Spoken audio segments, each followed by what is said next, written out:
오늘부터 성경 교사 자격증 과정, 그리스도인이면은 꼭 알아야 할 성경 지식 제1강 제목은 어떻게 성경을 읽고 묵상할 것인가, 어떻게 성경을 읽고 묵상할 것인가 라는 주제로 공부하겠습니다. 관련 구절을 우리 찾아보겠습니다. 여호수아 1장 8절을 찾겠습니다. 여호수아 1장 8절입니다.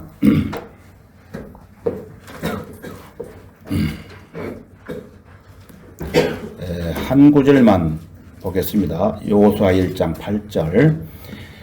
이 율법 책을 내 입에서 떠나지 않게 하고 주야로 그 안에 있는 것을 묵상하여 그 안에 기록된 모든 것대로 지켜 행하라. 그리하면 내가 너의 귀를 번영하게 만들 것이고 내가 좋은 성공을 이루리라.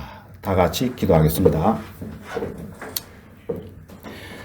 사랑과 은혜가 충만하신 주 하나님 아버지 감사합니다. 오늘 하나님의 귀한 자녀들이 각자 생활 일 터전에서 육신의 일들을 무사히 마칠 수 있도록 도와주시고 몸이 피곤할지라도 이렇게 함께 모이기를 마다하지 않고 먼 길을 떠나 성도들과 함께 성경 교사들에게 필요한 기초적인 성경 공부를 할 수 있도록 마련해 주시고 이어서 각자 기도 제목을 가지고 하나님께 아뢰 수 있도록 주관해 주시는 은혜 더욱 감사드립니다. 주님, 저희들은 무지하고 어리석은 존재들이지만 능치 못할 일이 없으신 주님께서 함께 하실 때 충족할 수가 있습니다.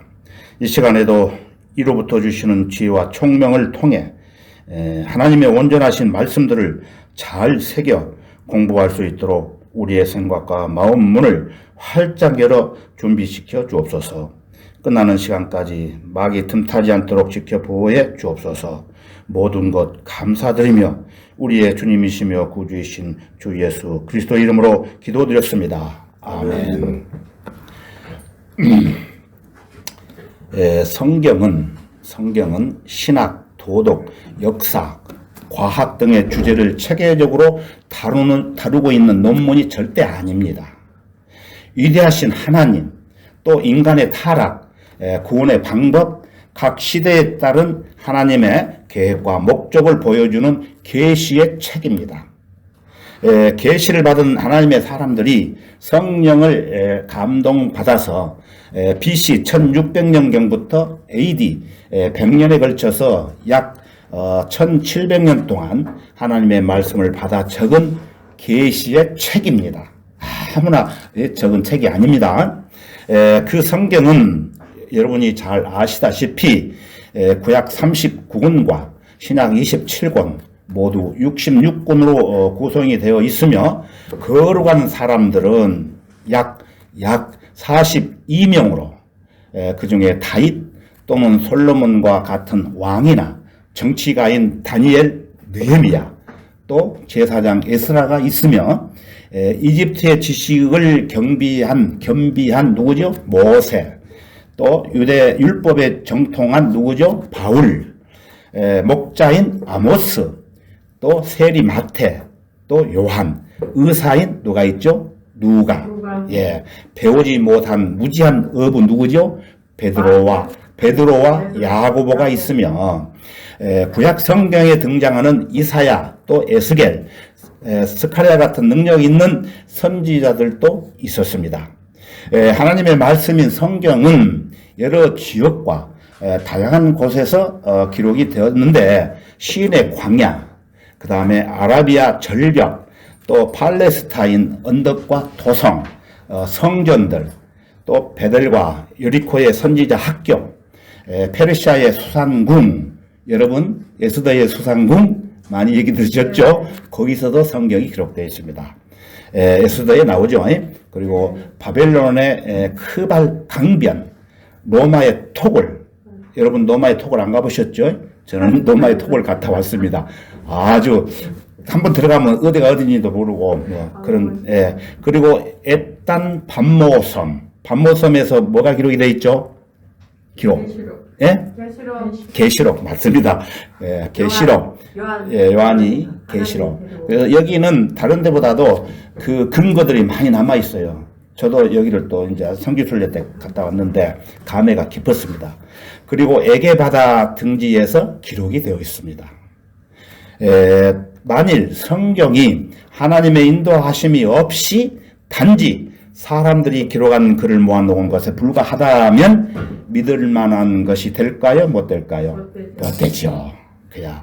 하지만 하나님께서 계시를 받은 사람들이 성령의 인도하심을 받아 이 책을 쓰셨기 때문에 이것은 진리임이 분명하므로 우리는 이 말씀을 신뢰하고 믿는 것입니다. 아멘. 네. 성경은 또한 아브라함, 잘 아시죠? 아브라함, 야곱, 모세, 다윗, 솔로몬과 같은 위대한 인물들의 모든 죄, 즉 어리석음, 배반, 교만, 간음, 비겁, 살인, 음욕 등을 가혹할 정도로 상세하게 기록하고 있으며, 그래서 어떤 사람들은 구원받고 이러한 음욕, 살인, 뭐 이상한 구절이 있기 때문에 이놈의 성경 못 보겠다고 던져버리고 교회 안 다니는 사람이 있었어요. 가혹할 정도로 상세하게 이런 것들이 기록하고 있으며 이스라엘의 백성의 역사를 배은망덕하고 우상 숭배와 불신과 반란으로 일관된 굴욕적인 모습으로 기술을 하고 있기 때문에 성령의 인도하심이 없었더라면 유대인들은 자신들의 조상이 범한 죄들을 그들의 역사책에 그렇게 상세하게 기록하지 않았다는 것입니다. 하나님의 성령님의 역사하심 따라서 그것도 기록이 된 것입니다. 그것을 빼면은 안 되는 거예요. 자, 그렇다면 성경은 어떻게 기록이 되었을까요? 성경 자신이 그 대답을 해주고 있습니다. 잘 들어보세요. 디모데후서 3장 16절에 가보면 잘 아시죠? 모든 성경은 하나님의 영감으로 주어진 것으로 교리와 책망과 바로잡음과 의로 훈육하기에 유익하니라고 언급하고 있습니다. 성경이 성경 자체를 이렇게 이야기하고 있습니다.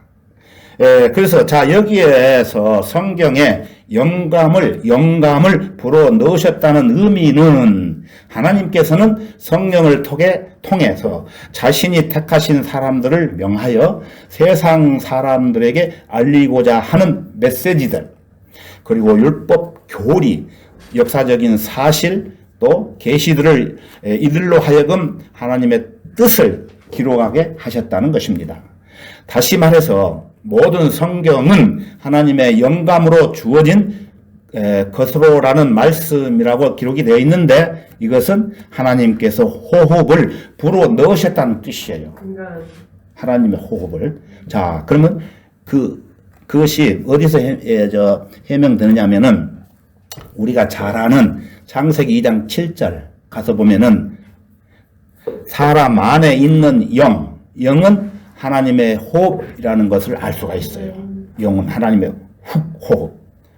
그래서 하나님의 호흡이 태초에 생명 없는 몸으로 들어가고 성령께서는 그 몸에 육체적인 생명을 주셨던 것입니다. 아담이 흙으로 이렇게 만들어가지고 거기다가 하나님의 생명을 불어넣었기 때문에 살아나서 혼이 되었다고 설명을 하고 있지 않습니까? 그러므로 내 호흡이 내 안에 있고 하나님의 영이 내 콧구멍에 있는 동안에는 내 입술이 악을 말하지 아니하고 내 혀가 속임수를 말하지 아니하리라고 욥이 설명하고 있습니다. 이것은 창세기 2장 7절의 근거에 의해서 이런 말씀이 나오는 거죠. 자, 이처럼 하나님의 영이 나를 지으셨고 전능하신 분의 호흡이 내게 생명을 주셨도다라고 말씀하시기 때문에 성경은 살아있는 책이라는 것입니다. 죽은 책이 아니에요. 이게 이렇게 있지만 살아있는 책입니다. 성경은 여러분 잘 이해하시기 바랍니다. 그래서 영감은 어떤 대상 속에 생명을 불어넣는 성령의 행위라고 설명을 하고 있습니다. 즉 하나님께서 친히 말씀을 하시거나 또는 성령을 통해서 성별된 사람들에게 그분의 뜻을 기록하게 하셨다는 것입니다. 따라서 성경은 살아있는 하나님의 말씀이며 이러한 사실은 성경의 많은 곳에서 나타나고 있습니다. 하나님께서는 인격체이심으로 친히 말씀하시기도 하시고 또 친히 쓰시기도 하셨습니다. 아십니까? 쓰신 것? 그것을 제가 말씀드릴게요. 그분은 친히 증거판, 뭡니까? 두 개의 돌판에 새기셨어요. 다니엘 5장 5절과 또 24절에서 28절에 보면은 또 벨사살 궁전 벽에 친히 글자를 쓰셨습니다. 그리고 하나님께서는 시내의 산에서 성막 내부의 양식과 내기에 적힌 모든 율법과 의식 절차를 모세에게 친히 말씀을 하셨어요. 모세야 하고. 왜냐하면은 하나님께서 육신으로 오신 분이 예수님이셨기 때문입니다. 그러므로 마태복음과 요한복음은 총 49장 1950절로 되어 있는데 그중 5분의 3이 즉 1149절이 예수님의 말씀입니다. 그것은 예수님께서 스스로 말씀하신 내용들도 있지만 그분을 보내신 하나님께서 말할 것과 이룰 것을 명하시어 말씀하신 것입니다. 참고로 요한복음 12장 49절에서 50절에 있습니다. 따라서 하나님께서는 직접 말씀하시고 글로 쓰실 뿐만 아니라 다른 사람들을 명하여 대신 말하게 하시고 글을 쓰게 하실 수도 있음을 우리는 알 수가 있습니다. 자, 그렇다면은 성경의 모든 부분이 하나님의 영감을 받아 기록되었다는 것입니까? 예, 그렇습니다. 무미건조한 연대기로부터 출애굽기에서 하나님이 친히 모세에게 하신 말씀 그리고 그리스도를 통하여 하신 말씀 등 성경 전체가 그렇다는 것입니다. 예수님께서 율법의 1.1획도 모든 것이 이루어질 때까지 결코 없어지지 아니하리라고 마태복음 5장 17절에서 18절에서 말씀을 하셨을 때 1.1획이라는 히브리어의 가장 작은 점과 가장 작은 획을 가리키며 이것까지도 영감을 받아 기록되었기 때문에 하나님의 말씀은 완전히 이해를 하기 위해서는 하나님의 도심이 절대적으로 필요하다는 것을 알려주고 있는 것입니다. 하나님의 도심이 없으면은 이 성경을 자세히 알 수가 없어요. 우리 머리로 이해한다고 해서 이 성경을 알 수가 없어요. 하나님의 반드시 도심이 있어야 내가 성경을 읽고 성경을 이해하는 것입니다. 그러면 성경에서 나오는 사탄의 말과 악한 사람들과 영감을 받지 못한 사람들의 말들, 사람들의 족보, 인류의 타락에 관한 설명, 노아 홍수, 그 밖의 역사적인 부분들은 어떻게 이해해야 될까요? 이것들도 성경의 기자들이나 역사를 기록한 사람들이 성령의 인도하심을 받아가지고 꼭 필요한 역사적인 사건들만 기록하게 되었던 것입니다.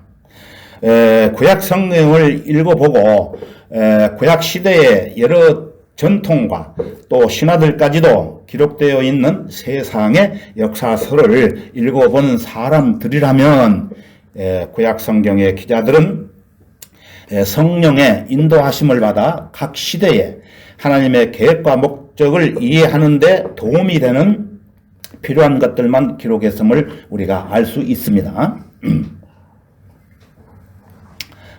베드로후서 1장 20절에 가서 보면은 이렇게 기록되어 있습니다.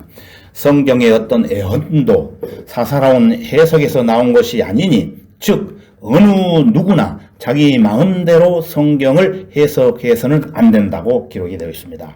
왜 그럴까요? 왜 그렇습니까? 자, 다음과 같은 이유 때문입니다. 이어지는 베드로후서 1장 21절에 가서 보면은 애언은 예언은 예전과 사람의 뜻에서 나온 것이 아니요 오직 하나님의 거룩한 사람들이 성령으로 감동을 받아 말한 것이니라. 예. 이 말씀은 구약시대의 선지자들이 자신들도 이해하지 못했던 많은 것들은 기록했음을 설명해 주고 있습니다. 이해가 안 가시죠? 자기들이 기록한 것을 이해를 못해. 그게 베드로전서 1장 10절에서 11절에 나와요. 나중에 시간 되면 이것도 한번 설명해 드릴게요. 하지만 그들은 그 당시 하나님의 말씀을 기록했을 뿐 해석은 하지 못했다는 것입니다. 한계가 있었다는 거예요. 기자들 중에는 거룩하지 않은 발람, 또 베델의 예언자, 사울 왕, 그 다음에 가야파도 있음을 볼 때 그들은 단지 하나님의 말씀을 기록하는 도구로 쓰여진 것을 알 수가 있습니다. 구약 성경의 기자들은 하나님께서 그들에게 부어주신 말씀을 정확히 말하고 기록을 했던 것입니다. 그래서 모세는 주께서 그에게 다음과 같이 일러주셨다고 선포합니다. 자, 읽어볼게요. 그러므로 이제 가라. 그리하면 내가 너의 입과 함께 할 것이요. 모세가 말 못한다니까 가라. 그리하면 너의 입과 하나님께서 함께 할 것이요. 내가 말할 것을 가르쳐 주리라 하시니라. 이것은 출애굽기 4장 12절 말씀이에요. 선지자 예레미야는 다음같이 말합니다. 또 그리고 나서 주께서 그의 손을 내밀어 내 입에 대시며 주께서 내게 말씀하시기를 보라. 내가 내 말들을 내 입에 두었노라고 말하고 있습니다. 에스겔과 다니엘 그 밖에 선지자들도 마찬가지로 주께서 말씀하시기를 주께서 말씀하여 이르시되 주께서 말씀하여 이르시되 주께서 이같이 말씀하시니라 이렇게 등등 같은 표현을 사용하고 있는데 모세 5경에 보면은 560회, 역사서와 예언서에 보면은 300회, 선지서에 보면은 1200회, 그 다음에 말라키만 해도 24회, 구약 전체로 볼 때 약 2000회가 훨씬 넘습니다. 이로써 성령의 감동을 받은 사람들이 하나님께 받아 말하는 것이라는 베드로의 말이 그대로 입증되었던 것입니다. 우리가 율법적인 문서를 원할 경우 법률가를 찾고 시적인 글을 쓰려면 누구를 택합니까? 시인을 택하듯이 요즘 한강 막 뜨지요. 그 시인을 택하듯이 하나님께서도 비유로 말씀하실 때에는 에스겔이나 다니엘이나 요한을 택하셨고 시적으로 표현하고자 할 때에는 누구를 택하신지 아십니까? 다윗을 택하셨습니다. 또한 신약의 기자들이 가끔 구약을 인용할 경우 문장 그대로 인용하지 않고 바꿔 쓰는 것은 어떻게 설명할 수 있겠습니까?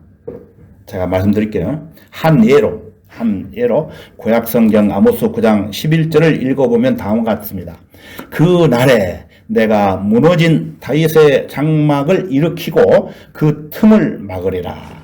또 내가 그의 패망을 일으켜 옛날처럼 세우리라 라고 했는데 신약성경 사도행전 15장 16절에 가서 보면은 사도 야고보가 예루살렘의 초대교회 회의에서 이 아모스 9장 11절 말씀을 인용을 하는데 사도행전 15장 16절에 가서 보면은 이 일 후에 내가 다시 돌아와서 쓰러진 다윗의 장막을 다시 세울 것이며 또 거기에 파괴된 것들을 다시 세워 일으키리라고 바꾸어 말하고 있습니다.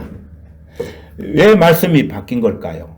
그 이유는 이 두 부분을 기록한 저자가 아모스나 야고보가 아니라 누구겠어요? 성령이시기 때문에 그렇다는 것입니다. 여러분들이 같은 말씀 줄거리가 다른 데 가면은 좀 틀리게 나오죠? 그 의심하면 안 됩니다. 성령 자체가 그것을 그렇게 기록을 해 놨기 때문에 그렇게 믿으면 되는 거예요. 그래서 저자는 자신의 뜻하는 바를 모순 없이 보다 명확한 정확하게 나타낼 수만 있다면 자신이 앞에서 사용한 표현을 뒤에서는 다르게 사용할 수 있는 권리가 있다는 것입니다. 우리는 그렇게 못합니다. 그런데 요즘 세상의 학자들이 이 하나님 모습을 따라가지고 자기 마음대로 바꿔버리는 경우가 많이 있어요. 그건 잘못된 거예요. 하나님밖에, 성령밖에 할 수 없습니다. 이와 같은 사실은 베드로전서 1장 11절이 뒷받침을 해줍니다. 그 말씀을 보면은 그리스도의 영이 선지자들을 통하여 고난과 다가올 영광을 미리 증거하셨음을 우리에게 말해주고 있습니다. 즉 그리스도의 영이 선지자들의 마음을 감동시키고 그들로 이사야 53장 1절에서 11절의 말씀과 같이 그분 자신이 당할 십자가의 고난을 예언하도록 하셨다는 것입니다. 한편 성경의 영감과 소위 오늘날의 시인 설교가 웅변가 또는 작가들의 영감 사이에는 어떤 차이가 있는가라고 문제를 발생하게 되는데 이를 위해서는 영감과 계시와 조명 사이의 의미를 구분할 수 있어야 합니다.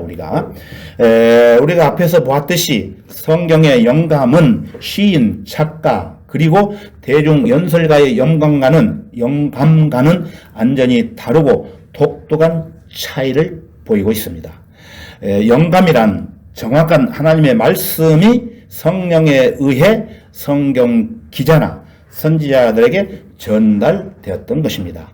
성경의 계시란 인간의 지혜로는 도저히 알아낼 수 없는 것들을 인간에게 보여주시는 것입니다.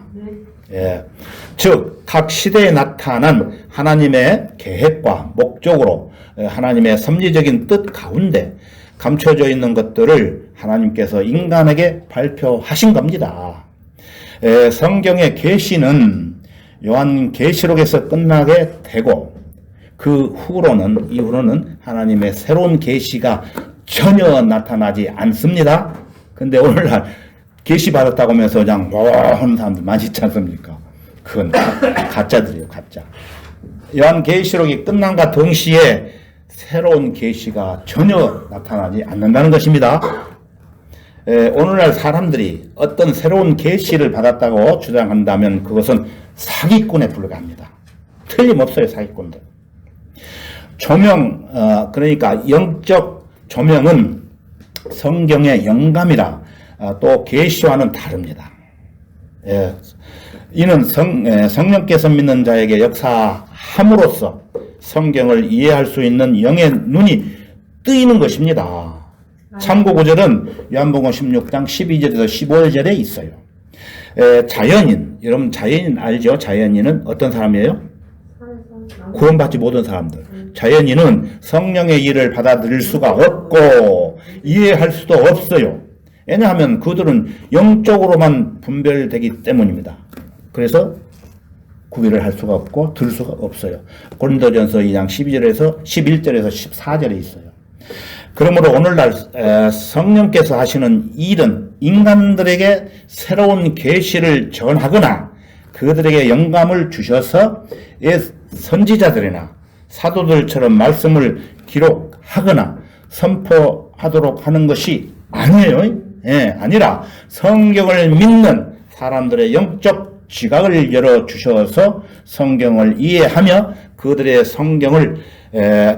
성경을 깊이 상고할 때 그들의 마음을 뜨겁게 하고 또한 그분의 거룩한 말씀에 따라 각 시대에 따른 하나님의 계획과 목적을 그들에게 보여준다는 것입니다. 자, 이제 어떻게 성경을 읽고 묵상할 것인가 구체적으로 말씀을 드리겠습니다. 여호수아 1장 8절을 다시 한번 보겠습니다. 펴져 있죠. 이 율법책을 내 입에서 떠나지 않게 하고 주야로 그 안에 있는 것을 묵상하여 그 안에 기록된 모든 것들로 지켜 행하라. 그리하면 내가 너의 길을 번영하게 만들 것이고 내가 좋은 성공을 이루리라 라고 말씀하셨죠. 어떤 베테랑 선교사는 이렇게 말을 했습니다. 잘 들어보세요. 진지한 말씀 묵상은 매일매일 싱그러운 그리스도의 삶을 사는 비결이다. 선교사로 나갈 선교사 후보생이 장차 계속해서 신실한 선교사로 살아갈 수 있을지 그렇지 않을지는 사람의 눈으로 판단할 수 없으되 그것은 오직 그 후보생이 하나님과 개인적으로 만나는 말씀 묵상과 기도의 시간을 어떻게 지속하고 향상시키는가에 달려있다라고 말을 했습니다. 그러나 선교사나 목사뿐만 아니라 모든 그리스도인이 개인적인 말씀을 묵상하고 읽고 시간을 올바로 가져야 영적으로 지속적인 성장을 할 수가 있다고 성경은 또 말씀하고 있습니다. 자, 마태복음 4장 4절에 기록되었으되 사람이 빵으로만 사는 것이 아니요 하나님의 입에 나오는 모든 말씀으로 사느니라고 말씀하십니다. 마태복음 4장 4절 여러분 잘 아시죠? 그리고 성경의 명령과 예수님의 모범을 살펴보면은 베드로서 3장 18절에서 하나님께서는 우리에게 주 예수 그리스도를 아는 지식 안에서 자라가라고 명령을 하셨습니다. 여러분 식물이 자라려면은 공기와 햇빛과 양분이 필요한 것처럼 우리 몸도 음식과 햇빛과 운동이 있어야 자랄 수 있는 거 아시죠? 우리의 영적 생명도 마찬가지예요. 영적 생명. 가끔이 아니라 매일 규칙적으로 영적인 자양분을 얻어야 성장할 수가 있는 겁니다. 이 원리를 잊고 사는 그리스도인이 너무나 많지만 주야로 하나님의 말씀을 묵상하는 것은 이 사악한 세상에서 성도로서 살 수 있는 참된 비결이 되는 것입니다. 우리는 주님의 실행과 성경 자체의 명령과 모범들을 볼 때 우리는 주님의 말씀을 읽고 묵상함으로써 전능하신 주 하나님을 매일매일 만나야 한다는 사실을 알게 되는 것입니다. 자, 그렇다면 말씀을 묵상하는 목적은 무엇일까요? 첫째, 몇 가지 얘기 드리겠는데, 말씀 묵상 시간의 목적은 살아계신 하나님과 교제하는 데 있어요. 당연한 일이지만 이 점은 매우 중요합니다. 하나님께서는 우리가 그분과 교제하는 것을 오히려 우리보다 더 원하십니다. 아버지 하나님께서는 우리가 매일 그분을 높여드리며 그분과 교제하기를 원하시고 계셔요. 자, 두 번째, 그리스도인의 삶은 우리 그리스도의 삶은 죄와 세상과 마귀를 대적하는 영적 전쟁의 연속이죠. 우리는 항상 영적인 대적들과 마주하고 있어요. 그러므로 오직 말씀으로 무장할 때에만 영적 무장을 하여 영적인 저력을 키울 수 있다는 것입니다. 에베소서 6장 10절에서 18절 말씀에 있어요. 자, 세 번째, 하나님의 말씀을 체계적으로 읽고 깨닫고 기도할 수 있는 시간을 확보하기 위한 것이에요. 자, 그러면 말씀을 묵상하는 시간을 위해 준비해야 되겠죠. 말씀을 꼭 아침 일찍 읽어야 한다는 법은 없습니다. 그러나 저는 아침 일찍 성경을 읽습니다. 저녁에도 읽고. 그래서 자신이 주님께 드릴 수 있는 최상의 시간이 언제인지 파악해서 그때 하면 됩니다. 여러분들이 읽을 수 있는 시간, 자기가 시간을 만들어서 제일 좋은 시간 읽으면 돼요. 어떤 사람 아침에 읽으니까 나도 아침에 읽어야 되겠다. 출근 시간 놓치고 또 안 되잖아요. 그래서 여러분들이 알아서 하시라는 얘기예요. 자, 대부분의 그리스도인들은 아침, 즉 영적으로, 정신적으로, 육체적으로 가장 좋은 조건에서 여러 가지 방해들을 받지 않고 말씀과 주님과의 교제에 집중할 수 있는 이른 아침에 하나님과 교제하는 경우가 많습니다.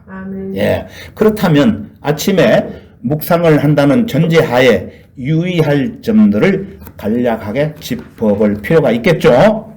자, 첫째, 정해진 시간에 잠자리에 들고 정해진 시간에 일어나는 습관이 필요하겠죠. 네.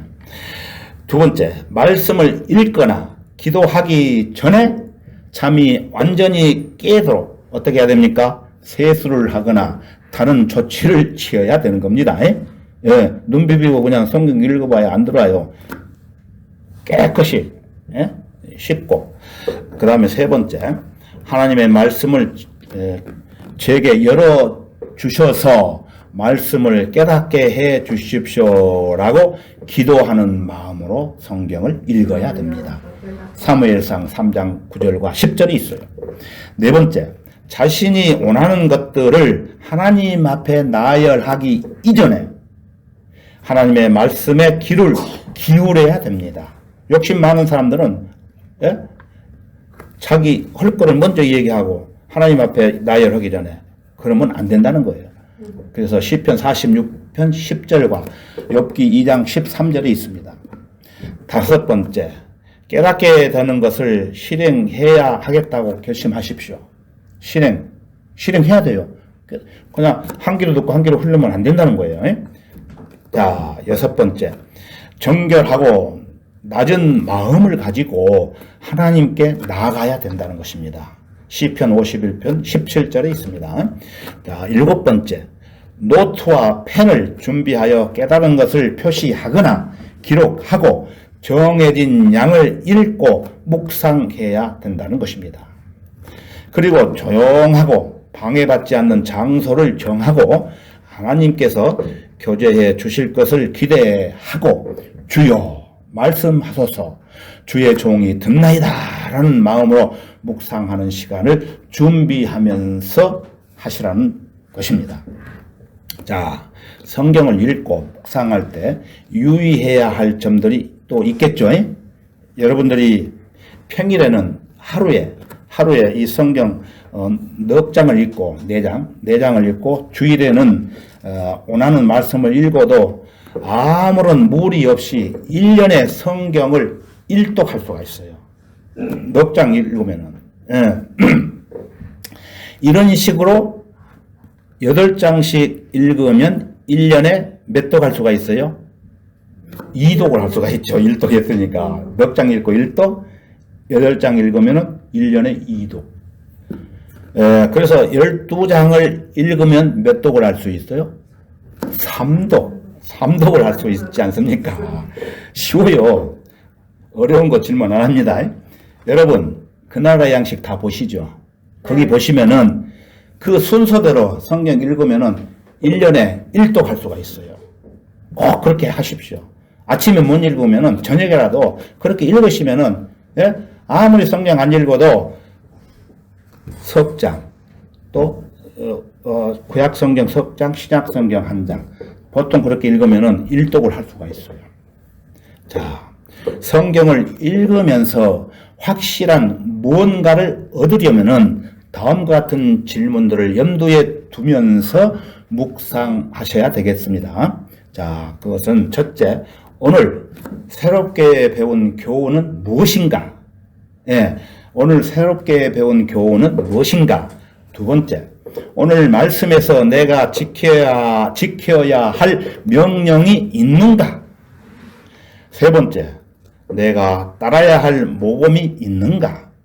네 번째, 내가 피해야 할 잘못이 있는가? 내가 피해야 할 잘못이 있는가? 다섯 번째, 내가 단절해야 할 죄가 있는가? 죄 없는 사람 없어요? 말씀을 읽으면서 묵상하면서 단죄할 죄가 무엇인가? 여섯 번째, 내가 붙들어야 하는 약속이 있는가? 그래서 시편 119편 18절에 가서 보면은 내 눈을 열어주소서 그리하시면 내가 주의 법에 경이로운 것들을 보리이다 라고 말씀하십니다. 여러분도 내 눈을 열어주소서라는 심정으로 성경을 읽으시기 바랍니다. 자, 여러분이 말씀을 묵상하려면 또 어떤 방해물들이 있겠죠. 예? 방해물. 그것은 사탄은 우리가 말씀을 매일매일 묵상하지 못하도록 어떻게 합니까? 방해를 한다는 것입니다. 사탄이. 예, 그렇죠.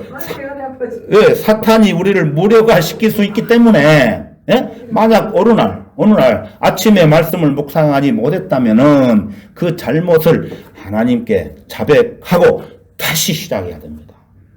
자기 아침에 성경을 읽기로 했는데, 예? 못 읽었단 말이에요. 그걸 하나님께 자백하고 다시 대신 아침에 못 읽었지만은 읽으라는 거예요. 그리고 그런 삶이 온전히 정착이 되고 신선하고 풍성한 영적 힘의 공급원이 될 때까지 계속해서 누구와 싸워야 됩니까? 그렇죠. 마귀와 싸우십시오. 지겨워. 예, 지겨워도 싸워야 됩니다. 예, 세상의 여러 가지 일들이 우리의 마음 속에서 전쟁을 일으켜 우리의 마음 안에 말씀이 심겨지는 것을 방해하고 있다는 것입니다. 이럴 때는 자신의 마음에서 염려가 되고 문제가 되는 부분을 하나님께 감사와 간구로 맡기고 다시 말씀을 묵상한 일에 돌입해야 된다는 것입니다. 방해하는 마귀를 대적하기 위해서는 예수님께서 십자가의 승리로 마귀를 이기셨다는 진리와 예수님의 보혈과 부활의 능력으로 승리를 주장하고 자신이 약한 부분에 적용할 수 있어야 하는 것입니다. 그걸 이용하라는 거예요. 예? 내 힘으로는 안 되기 때문에 십자가의 승리 또 예수님의 보혈과 부활을 능력을 믿고 주장하고 나가라는 것입니다. 그러므로 하나님께 복종하라. 마귀를 대적하라. 그리하면 그가 너희로부터 도망하리라고 말씀하십니다. 누가 도망합니까? 마귀. 그렇죠. 마귀가 도망하리라. 예, 잘하십니다. 공부 잘하십니다. 예. 즉각적으로 대답하시는 것이 내 마음에, 내 머리에 딱 기억이 되는 거예요. 예. 성경은 하나님의 말씀이라고 했지 않습니까? 살아있는 하나님의 말씀. 성경은 인간의 저작이 아니라 살아계신 전능한 하나님의 말씀이기 때문에 절대 진리이며 모든 문제를 판단하는 최종 공이라는 것입니다. 성경이. 따라서 성경은 인간의 이성과 논리로 이해를 하는 책이 아니에요. 오케이. 맞습니다. 오직 믿는 사람에게 효과적으로 역사하는 하나님의 말씀입니다. 예. 시험 문제 내면 100점 맞겠는데요. 신약 성경은 그리스도인이라는 이름이 처음으로 시작되고 바울의 사역과 선교 여행의 기반이 된 시리아의 안티옥을 기점으로 해서 소아시아와 지중해 연안 지방으로 확산되어 갔고 또 콘스탄티노플을 걸쳐 독일과 영국 등지로 전해졌습니다. 저는 이거 시험 볼 때 어려워서 잘 못 썼어요. 근데 우리는 이거 공부하면서 제가 시험 문제는 안 낼 테니까 염려하지 마십시오. 그냥 들으시면 돼요. 시험 문제 안 낼 테니까. 이렇게 전달된 성경은 그리스도인의 손을 걸쳐 오면서 병개되지 않고 잘 보존이 되었던 것입니다. 이것은 전통 원본, 비잔틴 본문, 다수 본문 등으로 불렸고 에스라무스 또 스테파누스 대자 엘지보 형제들에 의해 헬라어 표준 원문으로 편집 출간되었던 것입니다. 이 제가 말씀드린 것은 간단하게 말씀드리는데 한 가지 성경만 쓰셨다. 거기 보시면은 아주 자세하게 잘 나와 있어요. 제가 저기 엑기스만 뽑아서 말씀드리는 거예요, 지금. 그렇게 보존된 원문에서 1384년에 이클리스 성경, 1525년에 티테일 성경, 1539년에 그레이트 성경, 1560년에 제네바 성경, 1602년에 비숍 성경, 1611년에 어떤 성경이 탄생했습니까? 1611년에 공부하신 분 알죠? 예, 맞습니다. 킹제임스 성경 등이 영어 성경이 번역되었다는 것입니다. 영어로 된 킹제임스 성경이 한글 킹제임스 성경으로, 예. 또 이 원문에서 프랑스어, 또 올리베탄 성경, 독일어, 또 누트 성경, 이탈리아 디오타티 성경, 스페인어 레이다 발레라 성경 등 세계 주요 언론들로 바른 성경이 번역이 되어 있습니다.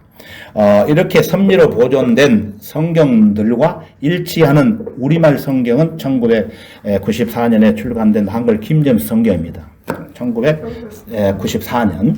그래서 아까 1661년은 킹제임스 성경이고 우리말 성경으로 이성호 목사님이 번역한 것은 1994년에 출간을 했던 것입니다. 그 전에 번역을 했지만은 바로 이 성경이 우리말로 번역된 가장 정확하고 가장 권위 있는 성경이라는 것입니다.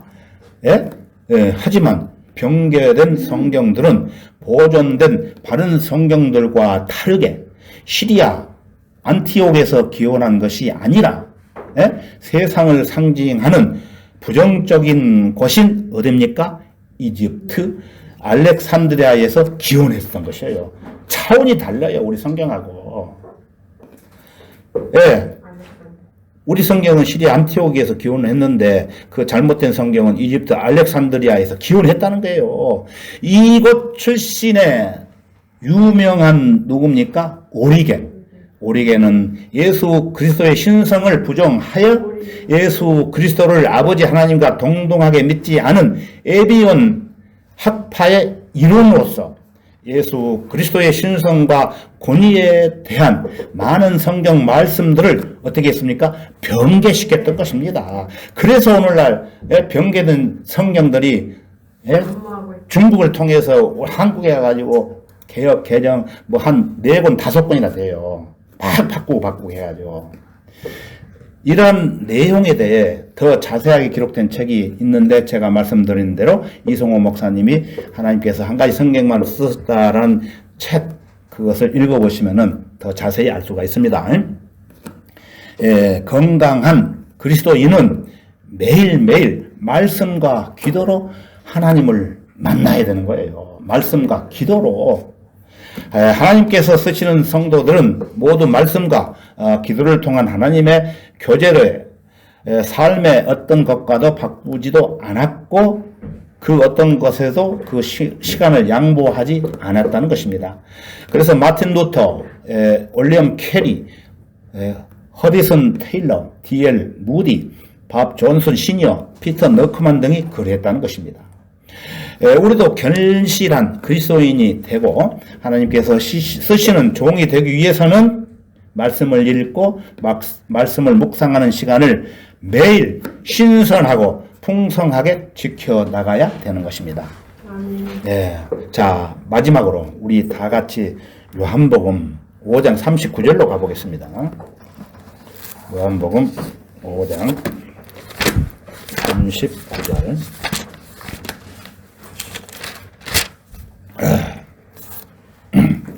요한복음 5장 39절입니다. 자, 39절을 찾으셨으면은 우리 다 함께 읽어보겠습니다. 시작. 성경을 상고하라. 이는 너희가 성경에 영생이 있다고 생각함이니 그 성경은 나에 관하여 증거하고 있음이라. 다시 한번 읽을게요. 시작. 성경을 상고하라. 이는 너희가 성경에 영생이 있다고 생각하미니 그 성경은 나에 관하여 증거하고 있음이라. 누굴 위하여 증거하고 있다고요? 예수님. 자, 상고한다는 말은 눈에 불을 켜고 상고한다는 말 쉽게 설명드릴게. 자기 눈에 불을 켜고 구석구석 뒤지며 탐색을 하고 자세히 살펴가며 무엇인가를 열심히 찾아내는 것을 상고한다고 하는 것입니다. 상고. 굉장히 많은 뜻이 포함되어 있어요. 간단하게 말씀드렸지만은 주님께서는 지금 우리에게 성경을 살살이 뒤져가면서 진리를 탐색하고 주 예수 그리스도에 관한 증거들을 찾아내라고 명령하십니다. 명령은 해야 되는 거예요. 이제 저와 여러분은 살아있는 성경을 부지런히 읽고 묵상하며 상고를 한다면 하나님께서 우리 모두를 신실한 자녀로서 부족함이 없도록 인도해 주시리라고 믿습니다. 오늘은 여기까지 하겠습니다. 제가 대표 기도를 드리고 대표 기도가 끝나면은 피아노가 잠깐 반주를 쳐줄 거예요. 그러면은 그때 각자 자기 기도 제목을 가지고 기도를 잠깐 하시면 됩니다. 기도한 다음에 찬송과 한곡을 부르고 마치도록 하겠습니다. 다 같이 기도하겠습니다. 감사하신 주 하나님 아버지, 오늘 수요 기도 모임을 통해 진리의 말씀들을 배우며 그 뜻에 따라 실행에 옮길 수 있도록 베풀어 주신 은혜 감사합니다. 오늘은 성경 교사들에게 필요한 기초적인 성경 지식 중에 어떻게 성경을 읽고 묵상할 것인가라는 주제로 살펴봤습니다. 특히 성경은 하나님의 영감으로 기록된 말씀이며 성령의 감동을 받은 온전한 사람들이 하나님의 계시에 따라 받아 기록한 66권의 성경이 있었지만 마귀의 공작으로 인해 과거에 잘못된 성경으로 잘못 배운 교리와 교훈들을 하나님의 뜻에 따라 우리에게 주신 한글 킴제임 성경을 읽고 올바르게 공부할 수 있도록 환경과 여건을 허락해 주시는 은혜 더욱 진심으로 감사드립니다. 이제 이 진리의 말씀인 성경을 항상 주야로 읽고 묵상하는 가운데 하나님께서 저희들에게 원하시는 일들을 찾으시고 그 원하시는 일들을 저희들을 통해 행하시리라 믿습니다. 성도로서 성경 말씀을 보다 더 밀착하여 읽고 또 되새김질하여 매일 다시 떠올리고 생각하며 주님 한 분만을 기쁘게 하는 성도들이 되도록 인도해 주옵소서. 이제 집으로 돌아가는 발걸음을 주님께서 지켜보호해 주시고 특히 먼 서귀포에서 참석한 유혜연 자매 집에 도착할 때까지 아무 일 없도록 인도해 주옵소서. 모든 것 감사드리며 주 예수 그리스도 이름으로 기도드렸습니다. 아멘.